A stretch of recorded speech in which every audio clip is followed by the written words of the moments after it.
নারায়ণগঞ্জের রূপগঞ্জে গ্যাস সংকটে সব ফিলিং স্টেশন বন্ধ। এতে চরম ভোগান্তিতে পড়েছেন সিএনজি চালিত বিভিন্ন যানবাহন চালক ও যাত্রীরা। সেখানকার খবর জানাতে যুক্ত হচ্ছেন সহকর্মী রিয়াজ হোসেন। রিয়াজ, কবে নাগাদ সংকট কাটতে পারে? সংকট নিয়ে জ্বালানি অধিদপ্তর সংশ্লিষ্টরা কি বলছেন?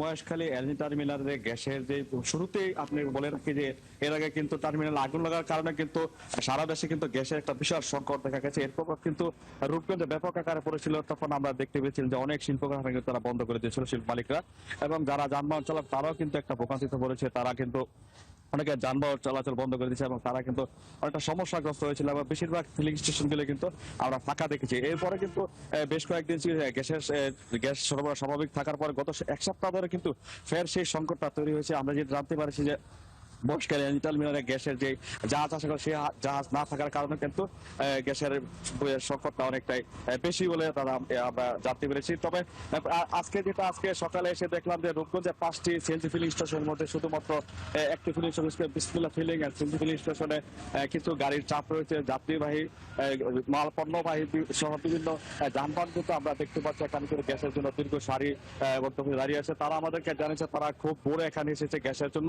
তবে গ্যাসের যে প্রেসার থাকার 15 পিএসআই, যে আজকে কিন্তু গ্যাসের প্রেসার সবেমাত্র 2 পিএসআই রয়েছে। সে কারণে কিন্তু গ্যাস যে পরিমাণে এই যানবাহন নেওয়ার কথা সেই পরিমাণ তারা নিতে পারছে না। বিশেষ করে সিএনজি চালিত অটোরিকশার কিন্তু 40 থেকে 50 টাকা, প্রাইভেট কারে 100 টাকা, এবং বিভিন্ন বড় বড় যে যাত্রী যানবাহন 300 থেকে 400 টাকার মতো গ্যাস তারা নিতে পারছে, যেটা একেবারে নগণ্য। তারা বসে যে এক ট্রিপ অথবা 2টি ট্রিপ দেওয়ার পরে কিন্তু সেটা কিন্তু একেবারে শেষ হয়ে যাবে। তারাও একটা বলছে যে এটা যেন দ্রুত সমস্যার সমাধান হয়, তা না হলে তাদের পরিবার পরিজন নিয়ে জীবিকা নির্বাহ অনেকটাই দুর্বিষহ হয়ে পড়বে। শুধু সিএনজি ফিলিং স্টেশন না, এরপরে কিন্তু আপনাকে জানিয়ে রেখেছে রূপগঞ্জে 60 শতাধিক শিল্প কারখানার মধ্যে কিন্তু 200-র অধিক শিল্প কারখানা সিএনজি গ্যাস চালিত গ্যাসের উপর নির্ভর করে চলাচল চলছে।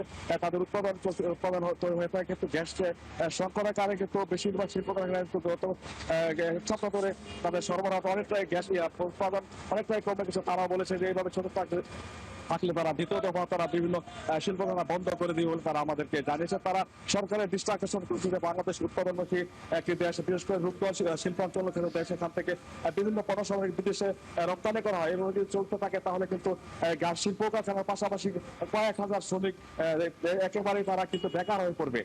মুন্নি, এই ছিল আমার কাছে সর্বশেষ।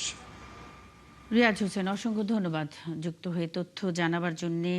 দর্শক, নারায়ণগঞ্জের রূপগঞ্জে গ্যাস সংকটে সব ফিলিং স্টেশনই বন্ধ হয়ে গেছে।